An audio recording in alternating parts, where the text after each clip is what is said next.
జనాభా లెక్కలలో కూడా ఇంతలా కష్టపడ్డారు అనుకుంటా, మేము కష్టపడుతున్నాం అనమాట. ఇలా తిరగారనుకుంటా, మేము కూడా తిరుగుతున్నాము. మ్యాటర్ ఏంటంటే ఎప్పుడో అవుట్ ఆఫ్ స్టేట్స్కి కేస్ స్టడీకి వెళ్ళే మేము ఈసారి ఉన్న దగ్గర కేస్ స్టడీ చేయాల్సి వచ్చిందనమాట. ఈ సెమిస్టర్కి జనాభా లెక్కల కంట దారుణంగా తిరిగామనుకోండి.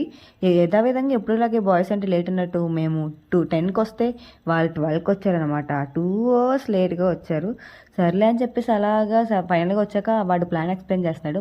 మా దాంట్లో మేము అందరం అమ్మాయిలు, ఒక్కడ అబ్బాయి అనమాట.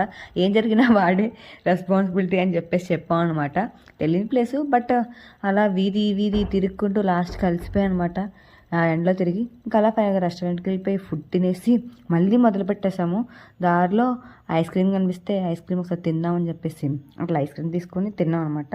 మధ్యాహ్నం కూడా అలాగా 5 కిలోమీటర్స్ చేయాల్సింది వచ్చేసి 1 కిలోమీటర్ తిరిగాం. 2 కిలోమీటర్స్ కవర్ చేసాం అనుకుంటా. తిరిగి ఫైనల్గా కేస్ స్టడీ అయిపోయిందన్నమాట. ఇక్కడ అయిపోయిందని చెప్పేసి అయిపోలేదు అనుకోండి, హాఫ్ అయ్యింది.